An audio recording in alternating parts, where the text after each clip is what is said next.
Nedeľa 17. júna bola v popradskom Aquacity v znamení nielen letného dňa, ale i ženskej krásy. 12 finalistiek súťaže Miss Kežmarok sa tu predvádzalo svojimi schopnosťami a šarmom.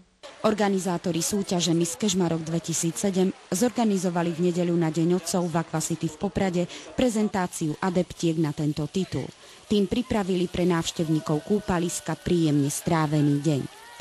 Prvý ročník Miss Kežmarok 2007 sa vymyslel alebo zrealizoval vlastne z dôvodu, že v Kežmarku takéto akcie nie sú, ani neboli a chceli sme v Kežmarku niečo nové priniesť. Pri výbere dievčat do tejto súťaže sa dohodlo na vopred stanovených pravidlách.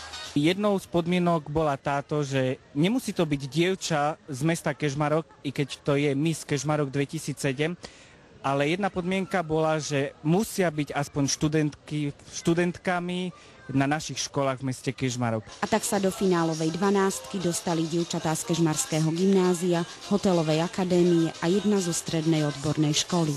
Predtým však podstúpili aj náročnú časovú a psychickú prípravu, kde im boli poskytnuté poznatky z oblasti psychológie, fotografie a vizážistiky. Ličenie je veľmi dôležité, čo sa týka dievčat, pretože im pozdvihne trošku sebavedomie, ich to skrášli, dá im trošku svoje ja. Ličilo sa viac variácií, napríklad fotoličenie, kde sa nafotili fotky, ktoré sú prezentované po Kežmarku, po ostatných mestách, dedinách.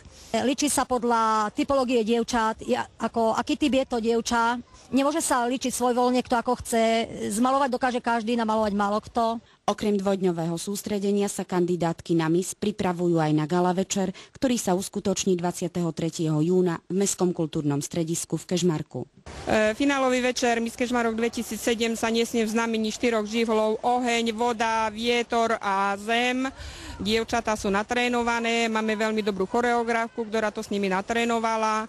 Veľmi sa tešia na ten finálový večer. Táto súťaž mi dodala hlavne nové skúsenosti v oblasti modeling a vizažistika, tiež psychológia, etika a o fotografovaní.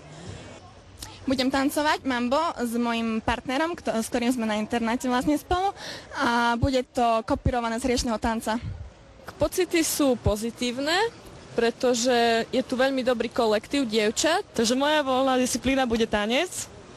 A aký to vám neprezradím, nechajte sa prekvapiť. Nenechajte si ujsť vidieť jedinečnú príležitosť zdekorovania víťazky Miss Kežmarok, na ktorom účasť prisľúbili aj známe osobnosti, a to Roman Juraško a Tomáš Bezdeda.